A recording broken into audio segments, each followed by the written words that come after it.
Hi, welcome to my channel. I moved to Serbia thinking I have settled down. But just 3 days later, after moving out of my apartment, it was much harder than I expected. Today, I'm going to share my first week in Novi Sad, Serbia's second largest city. When I first arrived in Novi Sad, I moved into a small apartment with a beautiful view. It had a convenient location and was affordable. I thought this is a perfect start to my new life abroad. But at night, a strange smell started coming from the sink. It got worse and worse. No matter what I tried, it wouldn't go away. I talked to the landlord, but he wasn't sure if he could fix it. He suggested I find another apartment. Suddenly, I have only 3 days to find a new apartment in a new country. I started to feel really anxious.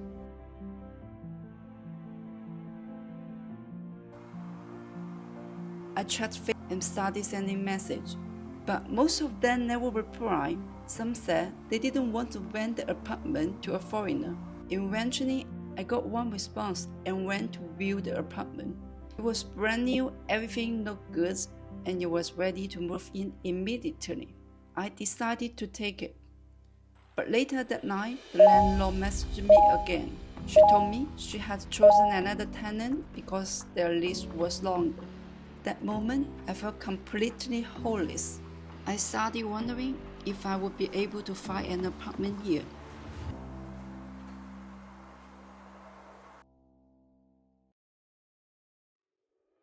I decided to post a rental request online. If I couldn't find one, maybe I should leave Serbia. And to my surprise, I got a lot of messages. From then on, I spent every day across the city to view different apartments, some even outside the city center.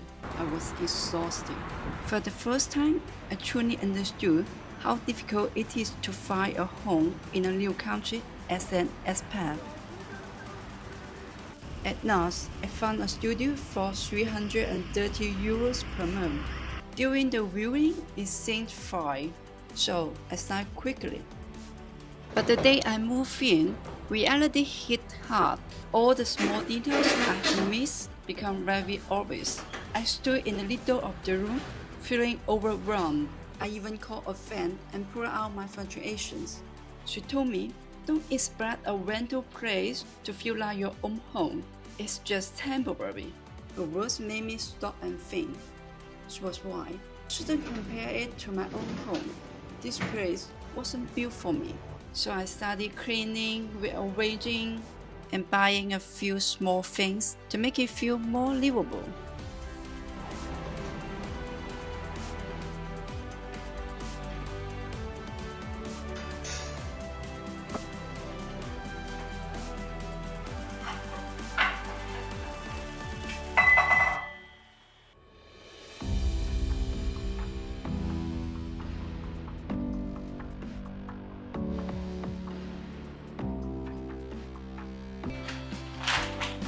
All after the stress and hard, I finally unpacked my coffee equipment and made myself a cup of coffee. The familiar smell in a completely new place made everything feel a little more like home. Through this experience, I realized that life abroad is never about finding the perfect place. It's about learning how to live with imperfection and slowly making a place your own. So this was my first week in Novi Sad, mostly spent finding a new apartment. It wasn't romantic, but it was just very real. Thanks for watching. See you in the next one.